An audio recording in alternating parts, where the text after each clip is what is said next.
You know, in the days between episodes, I'll think about the show and I'll say, like, man, God of High School, this is pretty good. It's pretty good. And then the next episode comes out and I'm like, you know what? I was wrong.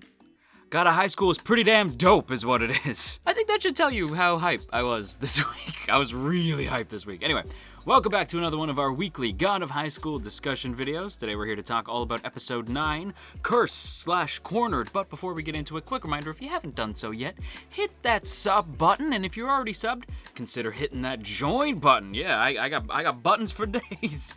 But with that said, let's go ahead and jump into it. Okay, so you know how I just said this episode was dope? It was great, had me all hyped?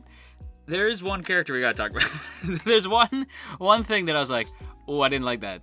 One big thing that I'm like, ooh, I didn't like that. And you've already probably seen her on screen, haven't you? I wasn't gonna start with this, but you know I had to do it to him. Let's get the thing that I didn't like out of the way. And mind you, when I say I didn't like it, I mean I don't like the design. I know nothing about this character yet. Although she does do something that we'll get to when we start talking about Han's plot in this week's episode that I was like, ooh, that's a bad way to start. But yeah, I don't know. She could change, she could, and I'm sure she's somebody's favorite. And listen, my friends, if you like this character, if you like Ma Bora, who I had to look up, which sounds like I'm saying My Bora, but if you like Ma Bora, all the power to you. This is just my initial thoughts on the character, very likely to change. But oh my god, I have her in my notes as the Ugly Bride. And when I say bride, if you haven't seen Kill Bill, you might be confused. And if you're a big Bruce Lee fan, you might be slightly offended. But listen, man, I just don't want to compare her to... I already feel insulted comparing her to my girl. I already feel like insulted comparing her to my girl from Kill Bill. I would be horribly disgusted with myself by comparing her to Bruce, because Bruce don't deserve this. My god, this character design is hideous. Is so bad. And you guys know me, I love character designs. I love color theory or color psychology.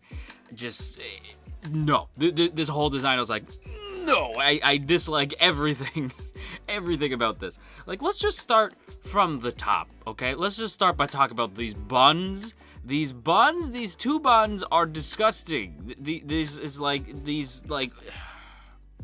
It's trying really hard to be symmetrical and then just failing. And then other parts where it should have been symmetrical, like her choker, they're not symmetrical and it drives me insane. Her hair shouldn't be symmetrical, but it looks like it is. Honestly, her hair is just like, okay, so it's in these buns with these long strands shooting out of the buns. And I'm like, I don't know if you've ever seen what buns look like before.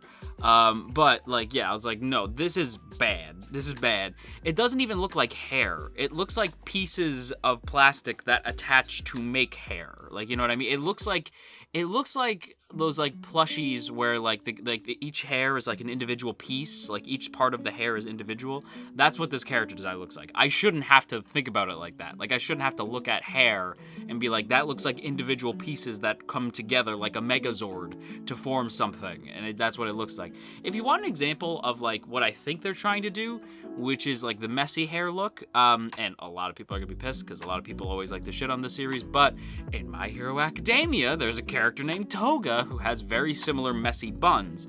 The difference is that Toga's hair feels more wild and feels more organic, whereas Mabora here, the bride's hair be all messed up, and it just looks like pieces of hair pieces of plastic that form together to make hair. Is bad. And the lips! Oh my god, these lips! I've seen them. Listen, even shows that I love, like God of High School, and like Dr. Stone, have certain character designs where I'm like, why did you make them look like that? And the lips are awful. They're trying to go for the sort of heart-shaped lips, which, dope, that's perfectly fine, ain't nothing wrong with that, but it comes across making the character look like they're making a fish face.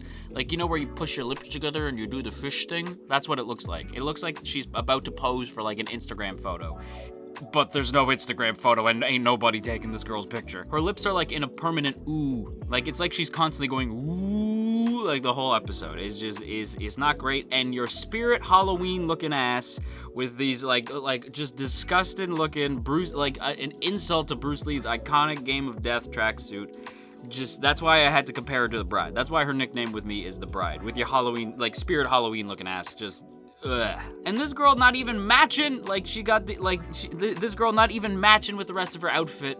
It's like, not, like, it's like this white and pink shoes that are just clashing hard with the outfit. My girl, I don't know what you were thinking. And like the whole, like, it's not even the proper shade of yellow. Like if you're gonna go for the Game of Death tracksuit, it is bright yellow and black stripes. This is like this gross looking mustard ass yellow with like this like deep V that shows off the cleavage, which, don't get me wrong, is not a bad thing. But like in this case, I'm like, you cannot insult, you cannot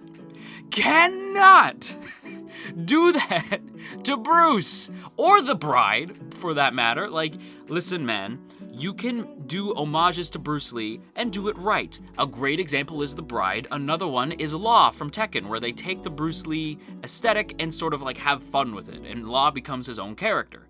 And then you can do it wrong, like Fei Long from Street Fighter, which I'm glad that dude didn't come back. And then there's this. It's just an insult to my main man, Bruce. I dislike this. And then there's that light blue choker, like, girl, what are you doing? That looks like a zip tie. Is hideous. This whole design, I'm sorry that I had to come for you like this, but I had to come for you like this. Please change your outfit. Please fix your hair. My God. However, I will say this, I love the eye color choice. Like, I love the light blue eyes. I actually think that's really cool. It shows a sort of serenity to the character. Like, she's having fun. She has no, like, interest in what is right and wrong. She's just sort of there to have fun. So I think the eye color's perfect. I'm not even gonna go into the colors for the rest of it because, like, it's Bruce's Game of Death costume. So, like, I don't know what I could say other than the fact that it's off yellow. Like, it's not even the right shade of yellow. Her eye color and her eyes in general are cool. It's a great part of the design. Everything else I didn't like. I'm really sorry. I hope that she is a cool character down the line. Right now, I really hate this design. However, that is the only negative in a sea of greatness that is this week's episode, and hopefully you had fun, and if you like this character, hopefully you don't want to kill me right now. That said, again, like I said, she might get better, but for now, we gotta move on to the other character designs that we get introduced to this week, both of whom I don't even know why I'm gonna go into, because I am pretty certain they are dead. At the very least, Lee might not be dead, although the poser pretending to be Lee Marin. Lee Marin is also sort of a very easy character design to just sort of like talk about quickly and then move on. This dude has a bulky ass frame. He's wearing some plain black Speedos and goggles, which, like, yeah, his borrowed power is the Kraken, as we find out later, which is dope. But yeah, he's just sort of like ya basic swimmer kind of character. Like his frame is a bit too bulky. Like, you know what I mean? Where I'm like, he's so bulky, but that's on purpose, and if you're about to be like, oh God, he doesn't like this design. No, I think this design's great. Because for a swimmer, they're usually more lean, you know? Your boy be watching a hell of a lot of Free. It's my favorite show. So I'd be analyzing swimmer physique, right? A lot. But with this dude, he's significantly bulkier, right? But that's because he's not just a swimmer, he's a fighter. So he's like oiled up, first of all. Which is hilarious and actually does come into play and is part of his fighting style, which is cool. But this dude, he's like no hair, right? Like totally hairless swimmer's body. But he's bulky as hell to show you that not only is he an excellent swimmer, not only is he cut, but this dude will cut you up with his physique, right? This dude is bulky as hell, ready for a fight. And the hazel eyes are interesting. And behind these hazel eyes, hazel as an eye color is typically like seen as like the amalgamation of a lot of the other traits. But most specifically, I think it shows off a confident, humble, yet simple nature to the character. And the character that we see of Lee in this fight with Mira, he is kind of a simple character, you know? Like, he's sort of like, what you see is what you get. He's like a badass swimmer dude who has the power of the Kraken! Release the Kraken! He has that power, right? But he is basically, in everything else, a sort of a simple character until we find out later that it's not even Lee Marin. So, like, what happened to the real Lee? I mean, like, what was the real Lee like? I don't know. He's probably dead. In fact, yeah, he's super dead by the looks of it. So we'll never know what the real Lee was like. But based off what I know about this one, he seems kind of cool. It's too bad. Like, his design is fun. Like, I actually really like his design. I thought it was funny. Too bad we probably won't see him again. Anyway, let's move on to the last of the new characters I want to talk about, because I don't really want to talk about the other guy. He shows up for like a hot second and then is just kind of gone. But I want to talk about Fei Long, the evil commissioner. I think this character is supposed to be a commissioner. I don't super know. It could just be that he's wearing a suit. But given that we established that there is a traitor among the commissioners, among like PM's group, I do think that maybe this is supposed to be who that is. I did not recognize him at all though, so maybe he's not, I don't know. But when I see a character wearing a suit, I assume they're a commissioner in this show. Because they've sort of established that. Like, each of the commissioners wears like a clean looking suit. So I see a suit, assume it's a commissioner. I could be wrong though. This man rocking some slate gray hair though. I love slate hair. Like, I think slate hair or slate eyes are dope. We had a character in the Demon King Academy episode this week who had slate eyes, and I love slate eyes. I think that it's such a sharp color. We don't get to see it often. Slate as a color is interesting, right? Because it's gray, which is a sort of like indifferent color, right? It's just sort of like an indifference. Gray is kind of like typically this sort of like not gray doesn't care, you know, like gray, honey badger don't care, gray don't care. But with slate, there's like a hint of blue. So like and that blue to me, especially when paired with the gray, is sort of like a hint of sadness. Now with Fei Long, I don't know what this fool has to be sad about, because this dude is evil as shit. And you can see that most specifically, not only with the cocky smile that he's like almost constantly wearing until Mo knocks that smile off his damn face, but he has this kind of cocky smirk and this cocky stance. You know, he's like, he's feeling himself a little too much. Maybe it's the suit. In fairness, I'd be feeling myself if I was wearing that suit. But also the totally black eyes, like the pure black eyes. Black soulless eyes, like a doll's eyes. Lots of Jaws references in the show. But the black eyes, to me, represent a sort of like, yeah, like they said in Jaws, like a soullessness, like doll's eyes, right? Like there's no emotion behind those eyes. Like, this dude has a mission, he out here to get that mission done, but he gonna feel himself on the way. And we also see earrings in the design as well, maybe to show that, you know, this character cares about their appearance. That plus, like, the slick back hair, you could tell, like, this dude cared about his appearance. Like, Fei Long cared about his appearance. I'm using cared, I'm using the past tense, because I don't know if that dude's gonna be walking after what Mo did to him. My God. But yeah, this dude deserved it. This design just screamed cocky asshole.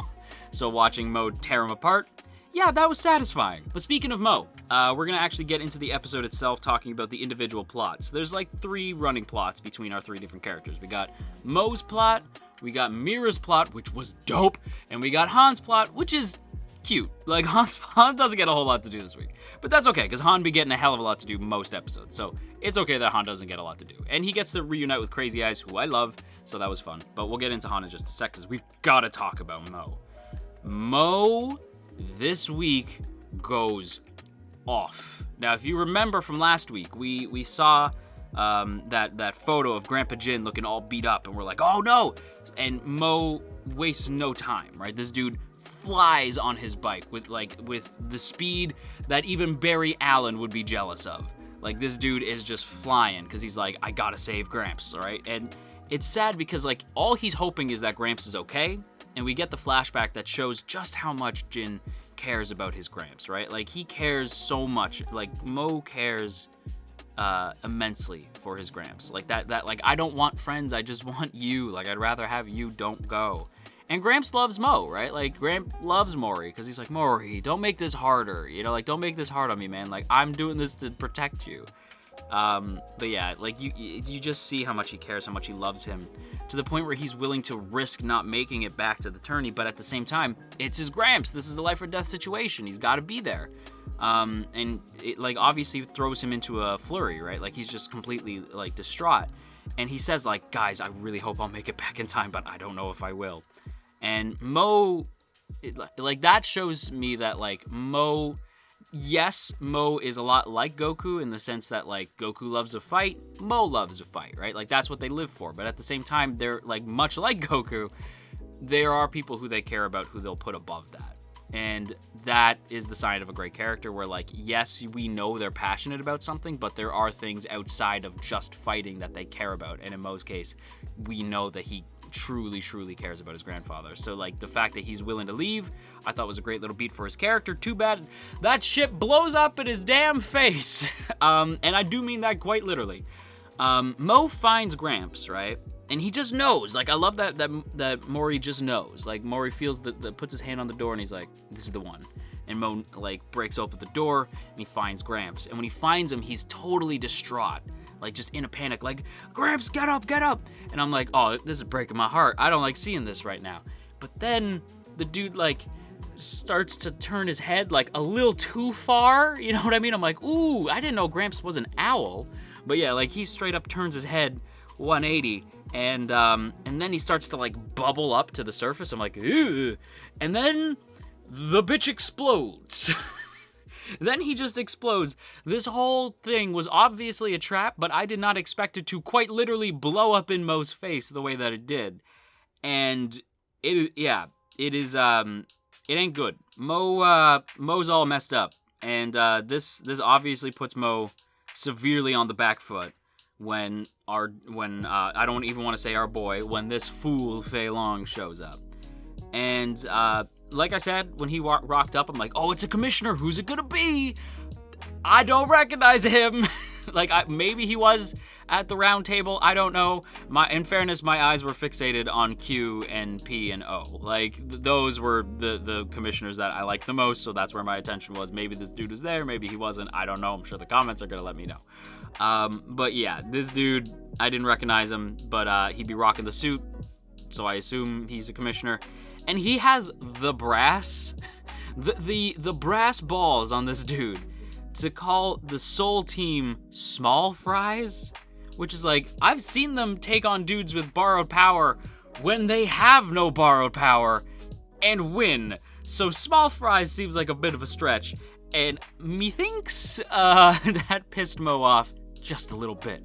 Because basically, Mo kind of musters up just enough strength to stand up after, again, an explosion that levels a building.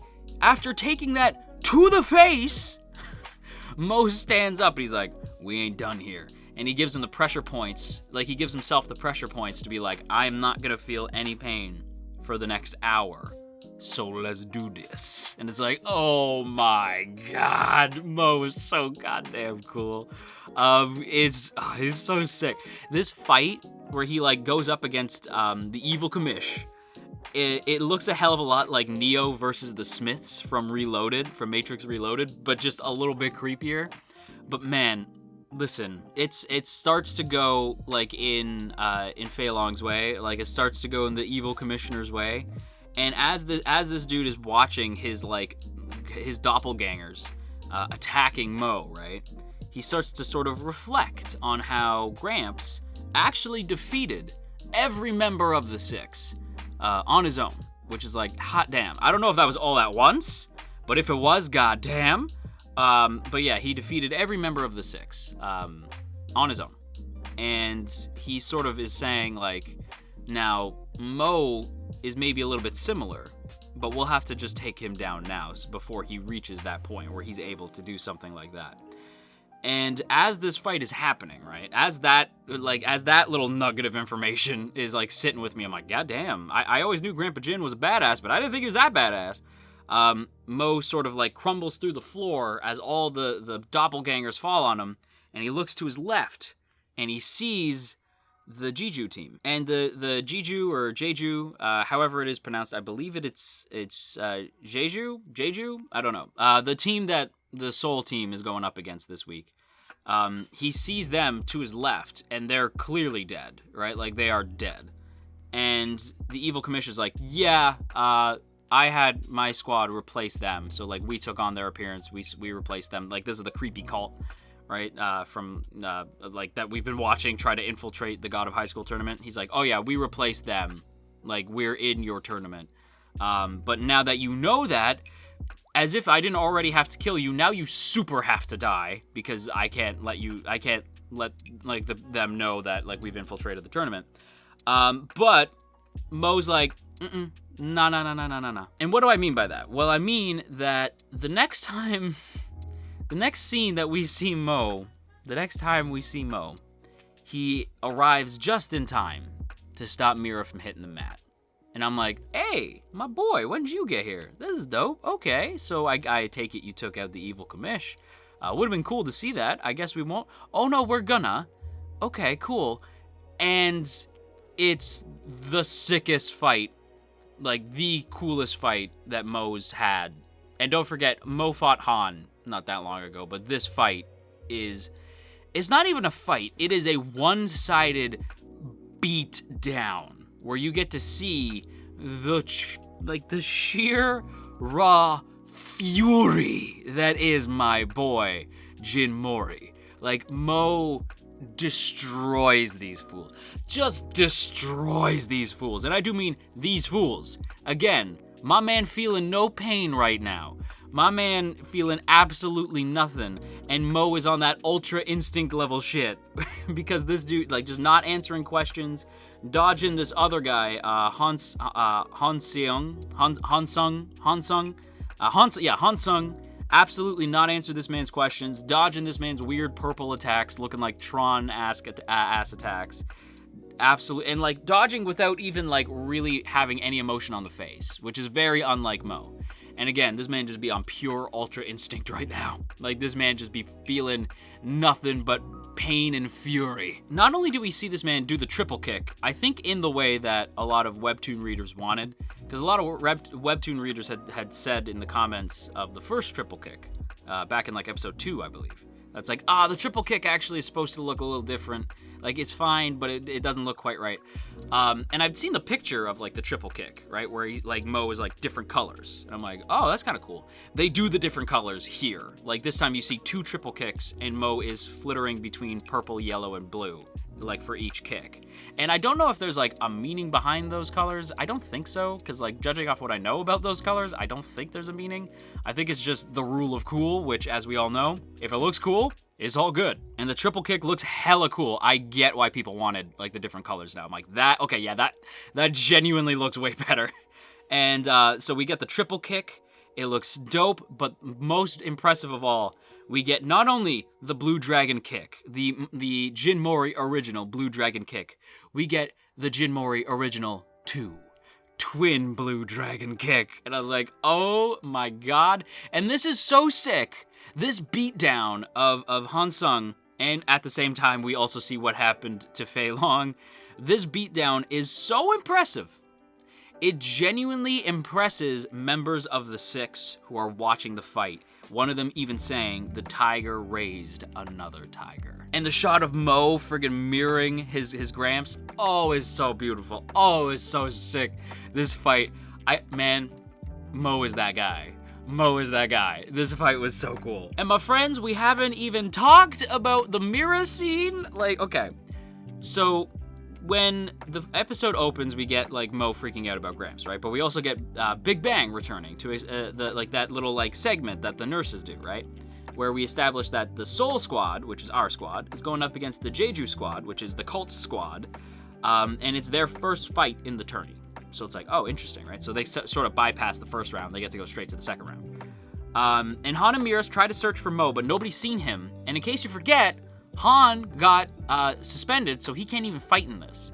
So in order for our team to win, Mira and Mo have to win their fights. So what is decided in this moment is that Han will go out and try to find Mo, while Mira will basically stall for time, right? Like, Mira will win her fight, but stall for time. That's the plan.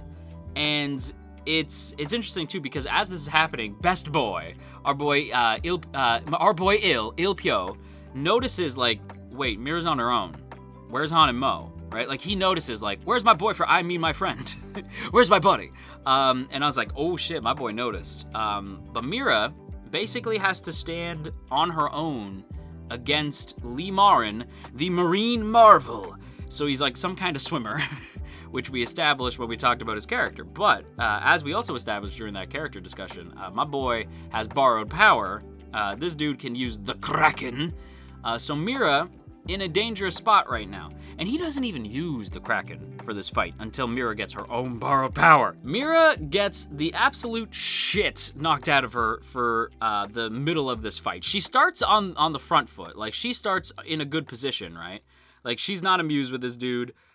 She's managing to sort of like fend this dude off, like managing to get some big hits. Like, the dude tries to give her a suplex at one point.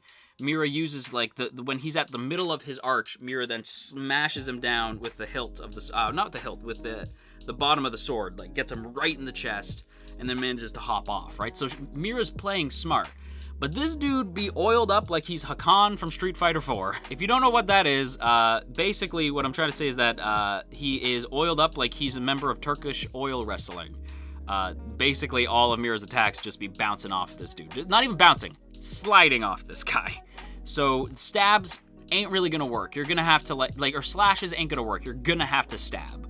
Like, that's the way you take this dude down. Slashes are just gonna slide right off him. But unfortunately, our man does manage to get the better of our girl Mira, and I hated seeing my girl like that. It was brutal. Like, the way that, when he, like, grabs her by the hair and is, like, slapping her around, I'm like, man, I don't want to see this. I don't want to see Mira like this. Like, I am, like, Goggles is my girl. Goggles is our girl. I don't want to see her getting slapped around like that. Like that, I was like, no, take your hands off my girl, goddammit. Like, absolutely not. Disgusting. Take your hands off my girl. And in the midst of this, he shows her that, hey, we have your sword. And I was like, oh, they are with the cult. Because when they revealed who he was, I thought it was too funny to be the cult. But nah, he is with the cult. So he reveals the sword and reveals that the Mira's dad's sword's true form is this thing called Fengxian.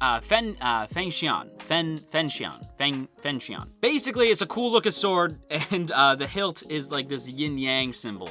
It looks sick. The sword's true form looks so damn cool. But he, like, mocks Mira's lack of knowledge on her own family sword and just begins to whoop her ass, right? It's like, oh, I hate this. Like this breaking my heart. I don't like this.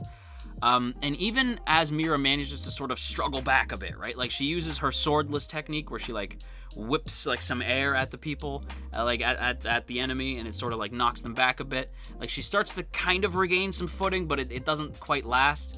But in the midst of this, like, she manages to grab the sword, but it teleports away and goes back to Lee's hand. And that's where Lee says, like, the sword will naturally return to the hand of the one it recognizes as its owner. So the sword is not recognizing Mira as its owner right now. But when all seems lost, when Mira falls into a metaphorical sea of despair, which, yes, that is absolutely what that was supposed to be. When Mira falls into the sea, I'm like, ooh, symbolism! Your boy loves symbolism. That is so obvious, though. Like, so I don't even need to feel the need to go into it beyond. It was very clearly meant to represent a sea of despair. This feeling like, no, I can't lose here, right? In this moment. What should happen is that our girl is visited. Our girl makes contact. This being says, like, you are weak. And Mira's like, yeah, I am. But I'm prepared to get stronger. I want to catch up to them, and then I want to surpass my friends. And this being tells Mira to be the strongest of all. And they grasp hands. And then Mira gets herself some borrowed power. God damn. When I tell you I lost my shit, first of all, Mira be looking cool as hell, okay? Like, when I tell you that I lost my shit, that does not even begin to describe the hype, the track that plays when, like, Mira and that sort of like that sort of like mirrored version of her grasp hands and the contract is sealed. The track, the aura, like Fengxian like returning to her hand, the frigate like Mira getting that borrowed power, Mira getting borrowed power first was like so sick. And like I should say, the form that she takes, this like Lubu Fengxian, I have to emphasize this, and I'm gonna feel bad admitting this. I did have to look up who this is. So from the intense research that I did, and by intense research I mean the quick Wikipedia search that I did, says that Lubu Fengxian was an unchallenged warrior, but had a very short temper. And I was like, that seems very fitting. That seems very fitting for our girl Mira. But I did recognize some art of Lu Bu Fengxian, and I was like, oh, he's from Dynasty Warriors. I do know him. Not that I played much Dynasty Warriors, but I recognized the art. So I was like, okay, I know of you. Like I've heard tales with this character in it. So I'm like, okay, I vaguely know this character, but not enough to immediately recognize the name. So I did have to do some research, but just based off the research that I did on the character, and if the historical figure, I do think this is really fitting for Mira. Plus, too, she just looks friggin' cool with this. Like the head, like on her head now, there's like the feathers. Like it looks so sick. Like that paired with her getting Fengxian back, like her proper family sword, getting the sword back. It's so sick. And Mira slices through the Kraken like cake. Like she just like in this moment, Lee's like, oh shit, summons the Kraken, right? And Mira's like, nah, bitch, it's time to die, and just slices through the Kraken. The Kraken slices through it like cake. I lost my shit. This was so sick. My girl getting a proper, like, badass moment. Like, my girl needed more, like, my girl had, like, some badass moments here and there, but this was the moment where I was like, yes, Mira, like, getting borrowed power first. I was so happy. Last thing to talk about, and I'm gonna talk about this very quickly, is Han going to search for Mo. Han does not find Mo. Mo shows up first. Han's search was basically pointless. He basically gets two cool moments. He bumps into, he notices Crazy Eyes is like collapsed in the bathroom. He's like, Crazy Eyes. I know his name isn't Crazy Eyes, but that's how I know him. That's his nickname around these parts. He goes in, he finds Crazy Eyes, and I'm like, no, not my boy. And he helps his boy up. But when he does, he bumps into the bride, which the ugly bride here, which again, as I said earlier, is the ugliest design I've seen in a while. Now, in fairness, God of High School has dope ass designs, so one bad design not gonna knock the show. I love the show's character designs for the most part. This is just the one exception. And it legit hurts. I cannot take this character seriously at all. So when she puts Han on the defensive, I'm like, yeah, okay. But Han basically just, like, very quickly is just like, no. Like, just, like, kind of, like, knocks her down, like, no, done with this. And Han, like, helps up Crazy Eyes, who's more concerned about Han being there to support his team, which I'm like, Crazy Eyes, I love you. Such a good dude. Best boy still out here. So that was cool. But the scary thing, Han running into our boy Jaws, was terrifying. Because, like, Han says, like, I was too scared to even move an inch. If I moved an inch, I would have been dead. And it's like, yeah. Like, if he did anything to, like, put Jagal on the defensive, like, Jaws would have just destroyed him in that moment. Like, him and Crazy Eyes. It would have been donezo. Like, that's just how strong he is, that he makes Han terrified to move an inch. That's how strong this dude is. That's how intense that borrowed power is. And we know this. Like, we know how scary Jay is. So, like, yeah, I would not be playing with that dude either. And yeah, like, I just, with this scene, again, Han didn't really get a lot to do, but Han's had a lot to do for the last few episodes. So for him to get sort of sidelined this week, not a problem at all. Appreciated seeing Crazy Eyes again. Loved the scene with Jaws. That was great. Some additional notes on this week's episode before I forget. Really just one. We need a game. We desperately need a God of High School game. Like, we need a video game. We need an Arc System Works game. We need a 3v3. Like, we need a 3v3 with assists and everything fighting game from Arc System Works. We need it. We need it. We need it yesterday. Please and thank you. But on that note, everybody, that is going to wrap up my thoughts on this week's episode. I feel like I went way over time this week, but there was a lot to say. I was super hyped this week. But yeah, I hope you guys enjoyed. If you did, don't forget to boop that up snoot and share if you care. And of course, as always, I have to give a big thank you to the good folks in the T Squadron. Look at these beautiful people. Look at all of these beautiful names. And hey, if you would like to join these beautiful people, there are now 2 ways to do so. The first is by checking out the link in the description to head to our Patreon page, and the second, for just a little bit more, is by hitting that join button and getting a nifty badge next to your name and some cool emotes that you can spam in Premier chats. And if you go to either one of those options, I thank you sincerely. It is genuinely really appreciated. But with that said, everybody, I gotta go calm down. I am hype as hell. But until next time, you stay classy, AndyTube, and wash your dang hands.